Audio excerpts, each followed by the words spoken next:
Hello. Welcome. This is the channel Forging Real People, and here we discuss important topics for personal development. In today's video we will understand the importance of studying as a way to improve your mind. Before we get started, I want you to answer the following question. How do you know if you're on the right path in life? I suggest you pause the video now and reflect on this question. I know the answer is not simple, and some people haven't even thought about it in their lives. How do we know if the path we are taking in life is the right one? How do we know if we see the world with the necessary clarity? Well, first, I want to say that an exact answer to this question is impossible. We can respond with something close, but never exactly what needs to be done. However, one thing is certain: it is not possible to make good decisions in life and lead it positively without knowledge. And this knowledge is only possible through study. People need to dedicate themselves to study to improve their mind, their ability to interpret life situations and make good decisions. It's no use looking at external problems before developing. Are there things in the world that bother you? Are there ideas that are not in line with your worldview? How do you know that? Have you ever tried to understand the reason for these ideas or situations? You need to develop the wisdom to not become a victim or just another sheep in the herd. To be wise is to know what to do with knowledge, how to use it prudently, in moderation and usefully. A man is also the result of his choice, and they are based on the level of knowledge on a particular subject. Being wise also means facing the mistake and the result of the decisions we make. Therefore, gentlemen, it is extremely important to improve our minds through study and, combined with practice, to develop wisdom. After all, we cannot be content with just theory, we need to find validation in reality. Knowledge also needs to be relevant in everyday life. Sertillanges, author of Intellectual Life, says the following: "It is not through what is individual in us that we access the truth. It is through universal participation."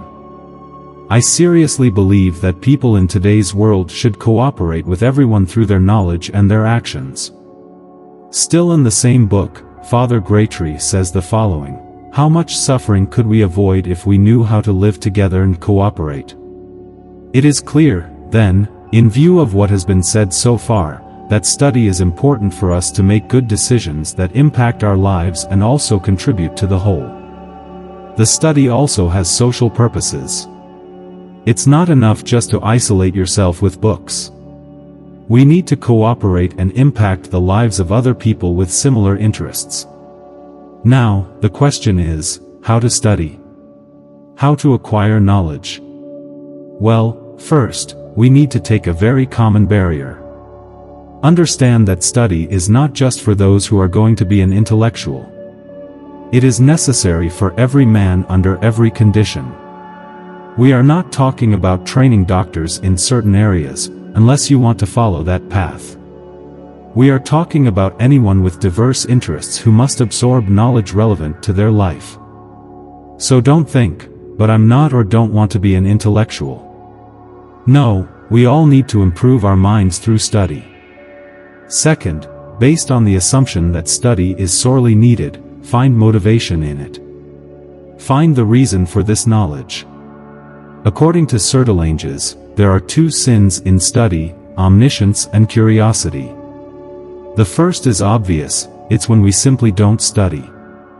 It is an unthinkable condition for anyone. Omniscience is the absence of motivation. The second happens when the study of a certain theme has nothing to do with its main activities. Again, no reason. What is your professional area of expertise? How much time do you dedicate to studying something relevant to your profession? Don't like your profession and want to change? Well, you will certainly have to study for it. You will have to put yourself in that other role. Therefore, find a relationship between your life and the content to be studied. Of course, this does not invalidate knowledge outside the professional field.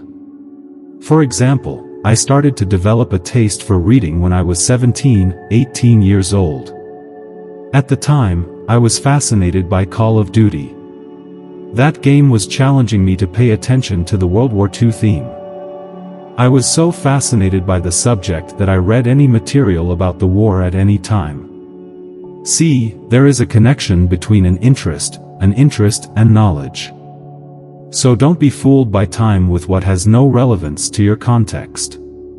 Look for knowledge that meets your needs, but don't forget duty-oriented knowledge like the professional aspect I mentioned earlier. Third, develop body discipline.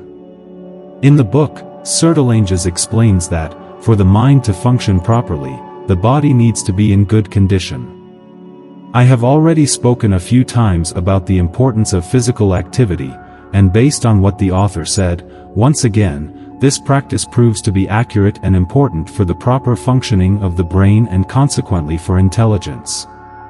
These are the first steps. Once overcome, we now need to organize their life studies. To begin with, the idea is to reduce social life. I think this is a controversial point. However, notice that I said reduce and not eliminate. Purposeless distractions dissipate the forces of those who go to study. Without recollection there is no inspiration, said Sertillanges in his book. Those who need to develop their mind need a moment of solitude, seclusion. This moment is to be devoted only to discovering, investigating. This is not possible in the midst of unnecessary agitation. It takes dedication to study. However, this also does not mean to stop acting in other situations. We need to reconcile voluntary solitude, aiming at improving the mind, with daily actions for other purposes, for other tasks. This is how we achieve balance. Living only in study, in reflection, distorts the vision of reality. Vision becomes very abstract and useless in everyday life. Take action, but don't give in to purposeless activities, except those moments of leisure that arise at a certain time and should also serve to strengthen the spirit. I also think it's important to comment that you who are a father or mother of a family will have more difficulties to develop your mind through study because of the time needed for your wife and children. However, considering that his work should be the source of his life and those close to him, he needs to dedicate himself to studying whenever possible to lead well and evolve in his family, evolve in his own work. Clarify your doubts, says St. Thomas Aquinas. People need to seek the truth, understand what surrounds them and how to deal with certain situations. For that, a permanent effort is necessary. One should not start and not continue. Studies are painful, but their fruits are beneficial. I realize that usually what gets in the way is laziness, and you can't be lazy. You need to dedicate your efforts continuously and vigorously. You need to seek to conquer what you believe is necessary. In fact, I see it as a heroic move today. Ideas, truths spread in everyday life, in the streets, in everyday life. But to identify and judge them you need to have knowledge. To learn from them, you need to study. I remember realizing this idea when I was dealing with politics. Certain ideas are scattered around and some of them don't match what I believed. Instead of giving up, I tried to understand them. I needed to know the truth and which way to go. That's the kind of reasoning you should have. You don't accept an idea imposed on other people without question. Study to no longer be deluded. To develop your intelligence, you must confront knowledge with the reality of your everyday life. Many learnings can be extracted in common situations. So pay attention. Another important interesting detail.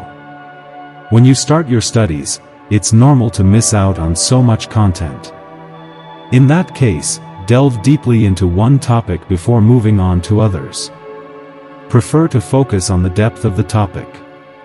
Focus on one point, don't look for different paths all the time. Who wants everything, ends up with nothing. So pick a path and follow it. The reverse is allowed in case you don't know what to do, which way to go. The secret is to experiment. Having contact with different areas of knowledge can help. Something will surely catch your eye. Upon discovering it, dedicate yourself with joy to the deep study of this subject, as it is natural that several interests may arise in the beginning. During your studies, when having contact with different sources, give importance to the content and not to the transmitters. St. Thomas Aquinas says that, "Take no heed of those who hear things, but whatever you say is good, you must entrust it to your memory." The source does not matter.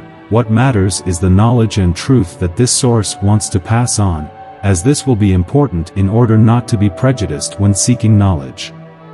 Nor is it enough to intensify studies without understanding their implications in other areas, as points are always linked to others in other contexts. Explore these possibilities to understand as much as possible. He who claims to understand a certain subject does not actually understand it.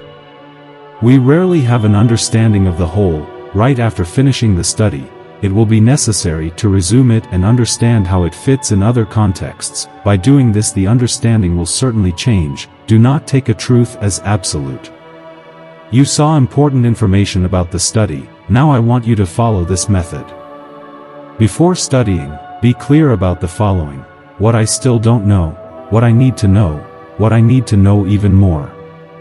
After that, select the books combining them with your objective, and if you are not in the habit of reading, start with what interests you most. When choosing books, do the following: read a little, don't go too far, read 30 minutes a day, then an hour, and gradually increase it so that you will find your limit. When starting to read, be open to the content, but be sure to be critical, that is, do not be passive with the information you are given and always keep a questioning eye. Then reflect on the knowledge studied. It is in this phase that it will be consolidated, creating a moment to understand if this knowledge makes sense in your life. Now make a summary of what was read without reading to train memory. During the reading, ideas and questions will come up, so it will be necessary to take notes, and do not forget to do exercises on what was studied. Studying and increasing knowledge is not an easy task, but this cannot be an obstacle or an excuse for anyone who wants to develop mentally and morally. Well, I hope you liked it. These were some tips on why you should study. A big hug and see you later.